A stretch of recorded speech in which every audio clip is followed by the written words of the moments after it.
GST కుంభకోణంలో ప్రభుత్వ మాజీ ప్రధాన కార్యదర్శి సోమేష్ కుమార్పై హైదరాబాద్ సిసిఎస్ పోలీసులు కేసు నమోదు చేశారు.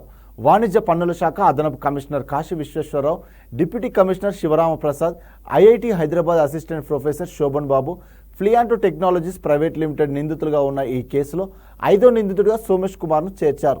వాట్సాప్ గ్రూప్ ఏర్పాటు చేసుకుని మరీ వీరు అక్రమాలకు పాల్పడినట్లు గుర్తించారు. రాష్ట్రంలో భారీ జీఎస్టీ కుంభకోణం వెలుగు చూసింది. వాణిజ్య పన్నుల శాఖ జాయింట్ కమిషనర్ రవి కానూరి ఇచ్చిన ఫిర్యాదు మేరకు హైదరాబాద్ సిసిఎస్ పోలీసులు కేసు నమోదు చేశారు.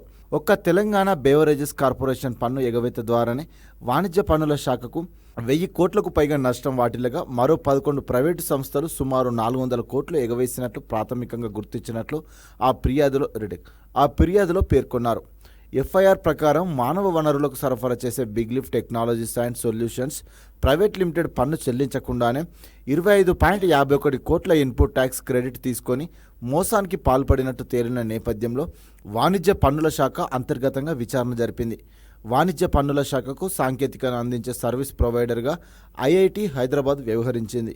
రాష్ట్రంలో పన్ను చెల్లింపుదారులు నమోదు చేసే ఐటీ రిటర్న్స్ అక్రమాలను గుర్తించడంతో పాటు డేటాను విశ్లేషించడం సర్వీస్ ప్రొవైడర్ చేయాల్సిన పని. పన్ను చెల్లింపుదారుల్లో ఎవరైనా అక్రమాలకు పాల్పడితే సర్వీస్ ప్రొవైడర్ రూపొందించిన స్క్రూటినీని మాడ్యూల్ గుర్తించాల్సి ఉంటుంది. కానీ బిగ్ లిఫ్ట్ టెక్నాలజీస్ అక్రమాలకు పాల్పడిన ఈ మాడ్యూల్ గుర్తించలేదు. వాణిజ్య పన్నుల శాఖ అంతర్గత విచారణలో తీగలాగితే డొంక కదిలింది. బిగ్ లీప్ అక్రమాల నేపథ్యంలో వాణిజ్య పన్నుల శాఖ నియమించిన అధికారి గతేడాది డిసెంబర్ 26న ఐఐటి హైదరాబాద్ ప్రాంగణంలో విచారణ జరిపారు.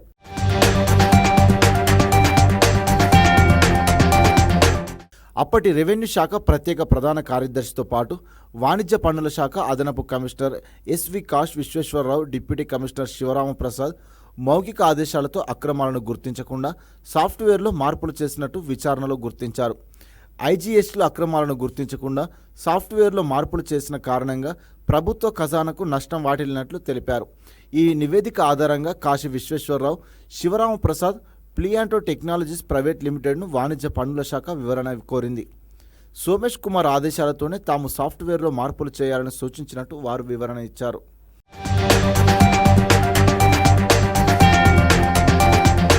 వాణిజ్య పన్నుల శాఖకు సంబంధించి తాము ఎలాంటి సాఫ్ట్వేర్ను అభివృద్ధి చేయలేదని ఫ్లియాంటో టెక్నాలజీస్ సంస్థ వివరణ ఇచ్చింది.